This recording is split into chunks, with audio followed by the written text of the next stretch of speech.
আসসালামু আলাইকুম। আমি ডক্টর মুজিবুর রহমান।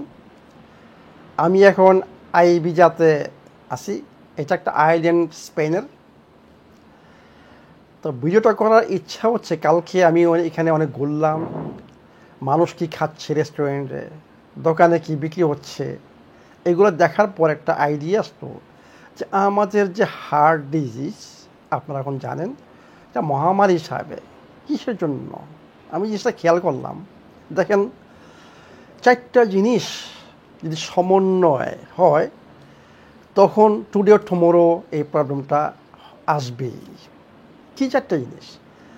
সেটা হচ্ছে সুগার এবং সিডস অয়েল, মানে বীজ তেল, যেসব তেল তৈরি করা হয় ইন্ডাস্ট্রিতে, তেলের ইন্ডাস্ট্রিতে প্রচুর পরিমাণে টক্সিন অ্যাডেড, মানে এইগুলা ন্যাচারাল না, অর্গানিক না।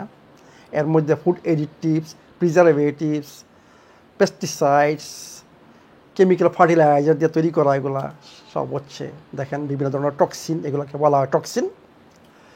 আর কি, এইগুলো যখন আপনারা খান, একসাথে করেন, আপনার শরীরের উপর প্রচুর পরিমাণে স্ট্রেস তৈরি হয় এবং বাইরের থেকেও স্ট্রেস আসে। এই চারটা জিনিস মানে হচ্ছে আপনার স্ট্রেস, আপনার সিডস অয়েল মানে বীচির তেল, সুগার এবং বিভিন্ন ধরনের টক্সিন। এই চারটা বুঝছেন একসাথে যখন আমাদের শরীরে আসে তখন কি হবে?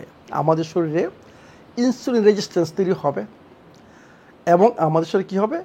অক্সিডেটিভ স্ট্রেস তৈরি হবে। এই দুইটাই অক্সিডেটিভ স্ট্রেস, মানে স্ট্রেস এবং টক্সিন, এটা তৈরি করে অক্সিডেটিভ স্ট্রেস। আর সুগার আর সিডস অয়েল এটা কি তৈরি করে? আপনার আইআর মানে ইনসুলিন রেজিস্ট্যান্স। আবার সিডস অয়েল আপনার কী করবে? অক্সিডেটিভ স্ট্রেসও তৈরি করবে শরীরে। যখন শরীরে দুইটি একসাথে হয়, আইআর, ইনসুলিন রেজিস্ট্যান্স এবং অক্সিডেটিভ স্ট্রেস, তখন আপনার শরীরে কী তৈরি হবে? ইনফ্ল্যামেশন। মানে ইনফ্ল্যামেশন হচ্ছে মেইন কারণ, এবং অক্সিডেটিভ স্ট্রেস। আমি যে বলি হার্ট ডিজিজের যদি আপনি ইনফ্ল্যামেশন না থাকে, আপনি যতই কোলেস্টেরল হোক, এটা কোনো প্রবলেম না। কোলেস্টেরল কোথাও জমা হতে পারবে না, ব্লকেজ হতে পারবে না যেখানে ইনফ্ল্যামেশন নাই। এর মানে কি? আপনার ইনফ্ল্যামেশন, ব্লাড ভেসেলগুলো ড্যামেজ হচ্ছে, ইনফ্ল্যামেশন তৈরি হচ্ছে এবং ওইখানেই আপনার এইসব ডিপোজিট হয় এবং ওইখানেই প্ল্যাক তৈরি হয়। এর মধ্যে সবচেয়ে ইম্পর্টেন্ট হচ্ছে, আমি সবসময় বলি যে সব কোলেস্টেরলে কিন্তু কালপ্রিট না, শুধু একটা কোলেস্টেরল, সেটাকে বলা হয় স্মল পার্টিকেল অফ এলডিএল। সেইটা যখন অক্সিডাইজ হয়, ওই তখনই এই প্রবলেমটা সৃষ্টি হয়, ব্লকেজ তৈরি হয়। উইদাউট মানে oxidised small particles of LDL ছাড়া আপনার ব্লকেজ তৈরি হবে না। মানে ব্লকেজের দুইটা জিনিস দরকার, ইনফ্লামেশন এবং oxidise small particle of LDL. এই হচ্ছে রুট কজ আপনার ব্লকেজের। তাহলে আমি আপনাদেরকে বলবো, আপনারা যখন খাবেন একটু জিনিস খেয়াল করবেন যে এইগুলা আপনারা না খান যদি হার্ট ডিজিজ থেকে বাঁচতে চান। ভিডিওটা শেয়ার করুন সবার সাথে, ইম্পর্টেন্ট।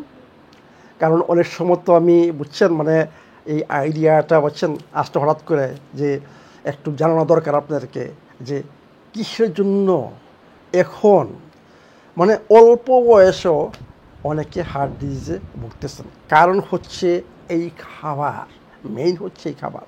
তাহলে এই খাবারগুলো অ্যাভয়েড করেন, যেই খাবারে আপনার কি থাকবে? আমাদের স্টোর বোর্ড মানে দোকানের কিনা যত প্রকার তেল, ক্যানোলা বলেন, রাইস ব্রান বলেন, আপনার কর্ন বলেন, আরও কত ধরনের রয়ে গেছে তেল, আপনি জানেন, সয়াবিন, এইগুলা কোনোদিন টাচ করবেন না। এইগুলো হচ্ছে ইনফ্লামেশন তৈরি করে। এগুলোর মধ্যে ওমেগা 6 প্রচুর পরিমাণে, এটাকে বলা হয় ইনফ্লেমেটারি ওমেগা 6, মানে ইনফ্লেমেটারি তেল। এবং এই তেলটাই যখন আপনারা এই ভাজি করে খান, তখনই অক্সিডাইজ করে ওই যে স্মল পার্টিকেল আছে এলডিএল, ওইটাই এই তেলটাই অক্সিডাইজ করে। এর মানে কি? সুগার, আপনারা জানেন, আমি সবসময় বলি যে সুগার মানে আমাদের এনিমি।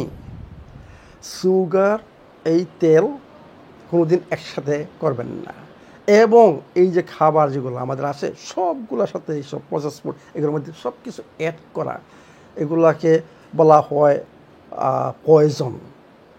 এবং এগুলো যখন আমরা খাই আমাদের শরীরের উপরে ভিতরেও, কারণ ডাইজেস্টিভ সিস্টেমের উপর অত্যন্ত স্ট্রেস পড়ে, শরীরের উপর অত্যন্ত স্ট্রেস পড়ে, এবং আমাদের বাইরে থেকেও স্ট্রেস আসে। এগুলো সব কিছু একসাথে মিলে দুইটা জিনিস তৈরি করে। একটা হচ্ছে ইনফ্লামেশন, আর একটা হচ্ছে oxidise small particle of LDL. এই দুইটা হচ্ছে আপনাদের হার্ট ডিজিজের কারণ। তাহলে আসুন আমরা একটু সতর্ক হই এবং খাবারগুলো যখন মুখে নিব একটু চিন্তা ভাবনা করি। ভালো থাকুন, সুস্থ থাকুন।